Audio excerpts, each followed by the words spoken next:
Hello everyone, my name is Clancis and welcome to my channel. And I was hoping that in this video I was going to show you guys on my new intro. So I kind of was thinking about, I know that I'm against intros because of the autoplay that YouTube has started rolling out on all YouTube videos, that when you see a thumbnail, your thumbnail, you only see it probably for like 2 seconds and then the video auto plays, and it is what makes people decide whether to continue watching the video by clicking and watching, rather than them seeing an autoplay and immediately they see an autoplay, it is your intro and people kind of like continue scrolling, and which kind of course hurts your channel, hurts your videos, especially with audience retention, click-through rate, and all those metrics that are important to the YouTube algorithm to push your YouTube videos. So I just want to test it out. I'm already rebranding my channel. If you look at the banner, it has changed. It is beautiful. I will let you know probably in my next video who is my the person that is branding my channel. She's also going to be doing my true crime YouTube channel, rebranding it basically, and it's cool, beautiful. I can't wait to show you guys. It's just part of the experiments that I'm doing with my YouTube channels. No, that other channel will remain a true crime YouTube channel. This one, I feel like I just need to play with it a little bit more. There's still more stuff that I'm going to do. I'm going to start vlogging at some point as well. Like maybe drop a vlog once a week or a vlog once a month. All part of this mix masala that I'm currently doing with this YouTube channel. Rather than just making it a knowledge-based type of channel or education-based channel, because all of that I'm still going to do all the time. It's just that now YouTube is starting to slow down with updates and upgrades, so one kind of like runs out of ideas, even though I still have a ton. I keep saying that I have a ton. I do. Trust me, I do. YouTube rolled out a feature on podcasting. Now you can podcast on YouTube rather than having a different stream to podcast from. You can do it from YouTube. All that stuff we need to talk about, and probably give you some tips on how you can also get yourself, if you ever wanted to have a podcast, you should not look any further than YouTube. So all of the stuff is stuff that I want to talk about, but y'all know already what I'm about to talk about. THABO BESTER. THABO BESTER story just keeps just unfolding and unfolding and unfolding. I think the biggest question that many of us, after the story broke around the 16th, 17th of March 2023, when we discovered that THABO BESTER had escaped from prison about a year ago. And we found out that in cell 35 there was a body that was burned beyond recognition that was under the mattress, which initially was thought it was THABO BESTER who committed the S word, which we can't mention on YouTube, you know, when you yourself. Yeah, so initially it was thought that he had committed the S word. And upon more investigations, because of course any prison where a prisoner commits the S word, they have to investigate, and what all these DNA testings to be done to ensure that indeed it was the person that is supposed to be in that cell that committed that act. And of course, I don't have to take you guys down the memory lane about what had happened. So we all know that there was a body, and that body was not THABO BESTER. And now over the weekend, we get to be introduced, or basically the face of that body gets revealed, and it is Katlego Bereng. There is some debates that are taking place currently about the father, Batu Mbulo, which I also have my own opinion about that. But at the same time, I feel like, why kick a man while he's down? Why don't we await his grief? No, why don't we wait until he's done grieving? And then from there, we start getting some answers from him. Like, where have you been? Why at 18? Why did you leave when you knew that your girlfriend was pregnant? Those sort of stuff. And I think he made some mistakes, which we are going to talk about in this video. But Katlego Bereng, I'm just going to refer to him as Katlego Bereng. I'm not also sure of the situation between him and his father and his mother, because I think he calls himself by his mother's maiden name rather than his father. Again, I don't know. This is something that is unclear yet, because I do see some people or some media houses, they call him Katlego Bereng, others they calling him Katlego Mpulu. So there's no clarity there at all until there is some clarity for me. I'm just going to call him by his mother's maiden name, Bereng. So Katlego was eventually that charred body was revealed to be Katlego Bereng, and our police. You know, when that story broke, I think it was Friday, if not Saturday. I was like, when the police explained to the family that he collapsed in town, I'm like, collapsed in town, but blunt force trauma was the cause of his death when his body was discovered in South 35. What do you mean he just collapsed and then there was not enough blood in his system, which led to his death? I was like, please, come on, really, guys. Who would believe that? We already know the cause of death. Blunt force trauma to the head. That's it. There's no way it was said that his blood was not enough and therefore he collapsed and died in the city of Bloemfontein, or Mangaung as it's called.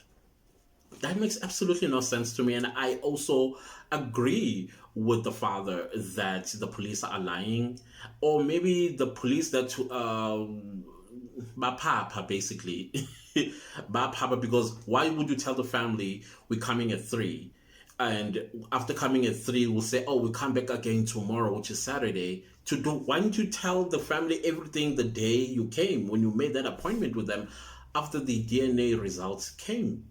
Why give them bits and pieces? What story were you going to cook? And then on top of that, you tell the family, come on Monday, because where the body is kept, it's closed, it's a weekend. Let's come on Monday. And the family comes today, and they can't get access to the body and identify it. I'm still not quite sure how they were going to identify the body, considering the fact that it is charred, as far as we are told, beyond recognition. So I'm not quite sure. I think as well there was a point where it was said that Nandipa cremated the body, or she failed to cremate the body. Okay, whatever the case is, what the police had done was completely inhumane, completely painful, to say the least. I understand THABO BESTER is heartless. That's a given. Nandipa is heartless. That's a given. And it's also clear with this story that none of us, your child, your children, your brother, your sister, your mother, your father, your relatives, they mean absolutely nothing to some people, particularly the government, because I understand the government just folding his arms and has never gone to the Mpulu and the Berengs to give them some sort of support. But they will be coming down our doors this coming few months to campaign for us to vote for them and return them in power. This must remind the people of South Africa how much this government doesn't care about us. I'm sorry, I never want to politicize my channel, but these things, they are connected to our lives and politics in this country. Because at the end of the day, we are ruled or governed, let me put it that way. We are governed by a political party that is in power. And this political party doesn't care, people. It doesn't care. And then the people that had worked with THABO BESTER, I bet my last toenail that some of them come from that party who are in government. Proudly so. So that is how much these people couldn't care less about us. And it's sad. It's very, very sad that you could walk one day, go to town, and never come back because some rich person did something to you. And then your family will be looking for you for months on end until something like what happened in THABO BESTER cell happens, and then boom, you get a call. So it also means that even the police themselves, after a missing person report was opened, they did not bother because they never do. They'll tell you, oh, we only have one van. Only one van available and it's busy. It's going here and it's attending to this crime scene and that crime scene and that crime scene. And by the time they get to you, if they ever do, it is the following day. It's no longer urgent or an emergency because they have one van. So clearly, this family came and they reported a missing person and they never bothered. They never bothered. They never bothered. And just like they will not bother with any of us, if you're watching, they're not going to bother about you either. So which kind of like brings a thought.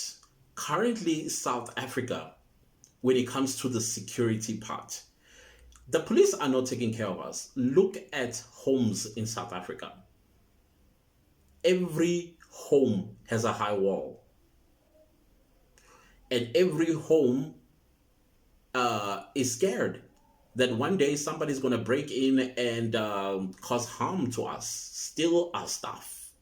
I've been a victim of my house being broken into and laptops were stolen. And the security, the private security companies in South Africa are thriving. Yet we have a police force.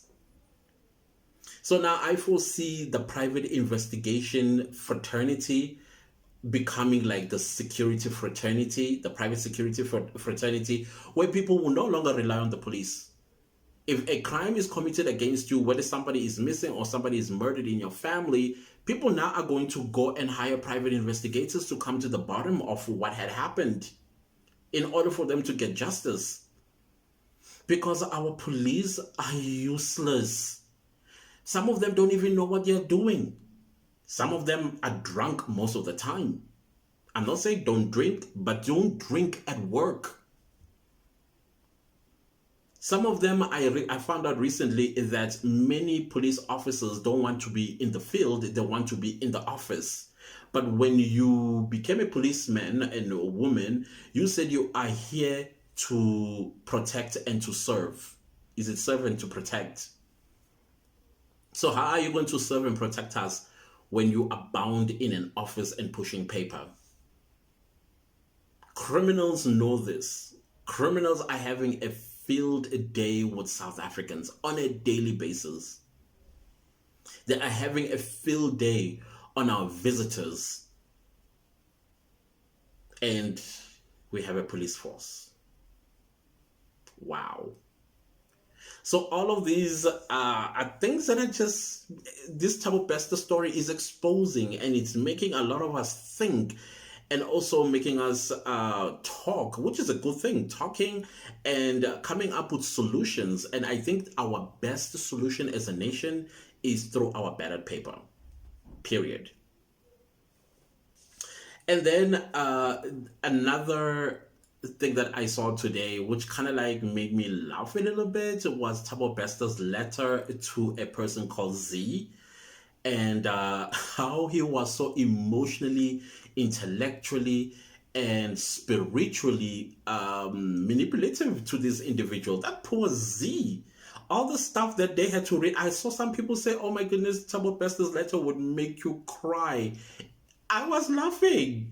I was like, oh my goodness, this guy, he is a master of being, if there is a con artist, I always hear of con artists before, but what's the art about? Where's the art? I would ask myself. But THABO BESTER showed me the art out of being a con artist. You see, he's a con, and then he showed the art of it. And I was like, now that is what you call a con artist. Because that letter was a nothing but conning that poor Z. I don't know what Z did after reading that letter. Probably he or she cried also, and probably for the first few months or years did send the money for him to take care of his diabetes. And he used a very bombastic word, endocrinology. I was like, endocrinology? Oh, we ran to our dictionaries. Oh, I remember when I was doing biology that there is a gland called endocrine, and then endocrine's job is to excrete hormones that deal with thyroid, basically growth, hunger, basically all the vital functions of the body, like hunger, thirst, and growth, and all that sort of stuff. So probably he read somewhere about an endocrine and endocrinology and endocrinologists, and then put it down to this poor Z, who was probably like shocked and said, "Oh my gosh, I really need to take care of my friend when he is in there." I hope he did not fall for it. If it's a he or she, I hope they did not fall for that. Because THABO Bester was being himself. One minute he confesses to the murder and the arresting those women, and then he writes a letter, and then he tells his friend that I'm innocent. I'm very much innocent. I don't know what these people are talking about. You know me and you, we were taken to church. We grew up in church. Okay. The guy is a manipulator. So you can never run away from yourself. Then there was there's a hot debate right now that is happening. I think it was started by Jackie Phamotse. I think that's how you pronounce it. She was basically going at Batu Mpulu. This is Katlego Bereng's father. Now, I'm too, how do you put it? I'm two-sided about this. I agree wholeheartedly with what is Jackie saying. 100% I agree with her. But is it the right time though? Is it the right time to be discussing and pulling a man while he's down like this? And I'm not saying we should not hold him accountable, but at this point in time, I feel like we also becoming a little inhumane about the situation. He needs to be held accountable. Those questions that are being asked are relevant and valid, because you cannot. It's like a child that was raised by his mother or her mother single-handedly, fell and got up with this child, made sure that the child ate, the child had clothes, the child went to school, and university fees were paid, sacrificed everything for this child. And now this child is starting to get successful or is successful, and suddenly the father's like, "Oh, I remember I have a child. Oh, I heard that my child is successful," and then boom, you knock at the door. "Hi, I'm your dad." Where have you been? Where have you been? You know what broke my heart was the fact that when he was asked to describe Katlego, he only described him in half a sentence. You know, a half a sentence. And then the other part where I felt he got caught was when I think a slave from ENCA asked the father, if Katlego had to walk in right now, what would you say to him? I think that question hit me because he started to cry, and also starting to expose to himself the type of man he has been to this boy. I had hoped he was going to say to Slee, I would grab him, hug him, and tell him that I'm sorry. That's what I would have done if I was a father that was absent. And I would have said, I'm sorry that even when I found you at 18, I did not make an effort to ensure that our relationship gets better. I was like, whoa. And the fact that when he was asked about suing the state for what had happened, I was like, please don't say, don't. I remember saying, don't say you'll sue. Rather say, we'll consult. But there he goes and say, yeah, we are going to sue. That is not going to play well with you. Trust me, sir. It's not going to play well with you because the state, which now brings me to my last point, lawsuits. You know, when a person says, I'm going to sue you, or even yourself, you're thinking of suing somebody. Now, this is my advice to you. There's this thing called character prosecution. So basically, you are the applicant or the plaintiff, and you are aggrieved about your name, your good name being dragged in the mud, and now you want the court to remedy the situation by lodging a lawsuit. Now, before you lodge a lawsuit, it's imperative that number one, you go to your closet and look if there are no skeletons in there, because those skeletons are going to be used against you to discredit your application. So I always hear people, I'm going to sue you. And I'm like, yeah, I'm sure you don't have skeletons in the closet, because those skeletons do come out and they are laid bare for everybody to see and hear what type of a human being you are. If you know that your closet is clean, there are no skeletons in there, then hey, trust and believe me, go ahead and sue. And you may, and I'm not saying don't sue when you are being defamed. Sue, but you must also understand that it may play against you when character prosecutions is brought to the court about your person, about your character and personality, and all the other things that you have done. And even if you do win the case, but what about the expose you would have experienced in court? Because now this is how people know the real you. So when Batu Mpolo said, yeah, we are going to sue, the fact that he was an absent father who left his girlfriend, this is Katlego, while he was still in his mother's belly, 2 months, he was out of there. And now imagine now Katlego's mother is being called on the stand to testify about what were the circumstances that led to your breakup. And then what if Batu he denied the baby? Now you see that application, it becomes like a circus for the plaintiff. Because the defendant, which is going to be the state, will subpoena Katlego's mother to tell the truth, because she's under oath. She is forced to tell the truth and nothing but the truth. So same goes with you whenever you are thinking of suing someone, or maybe you are being sued, go for the skeletons in the closet, or they will come for your skeletons in the closet, and you will find yourself embarrassed. So that is why many celebrities will not go and lodge a lawsuit, because they understand that if I did, what if this scandal comes out? What if that scandal comes out? What if that other scandal comes out? That will ruin me. Their lawyers tell them that, no, I don't think that's a good idea, because your lawyer, the first thing they will say to you, okay, put all the cards on the table, tell me the truth and nothing but the truth. I don't want to get surprises by the defendant.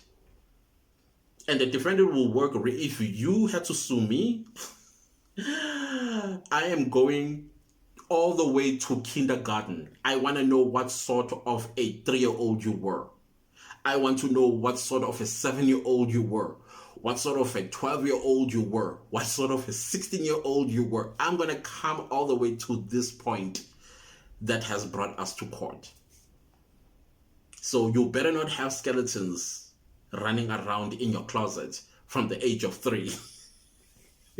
No, I'm serious. I am so dead serious. That is what character prosecution is all about. So anyways, guys, I don't want to make this video way too long. It's already long.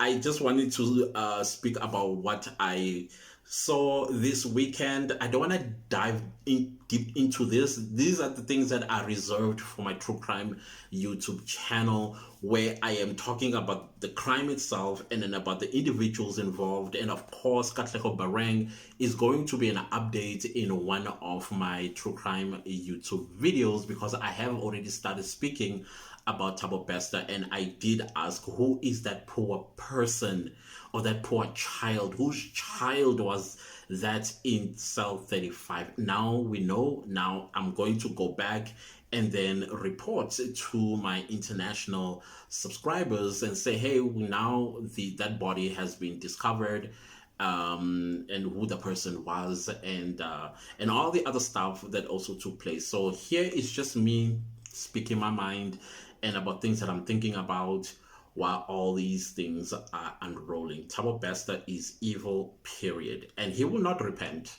He's unrepentant. People like that, what he does is habitual.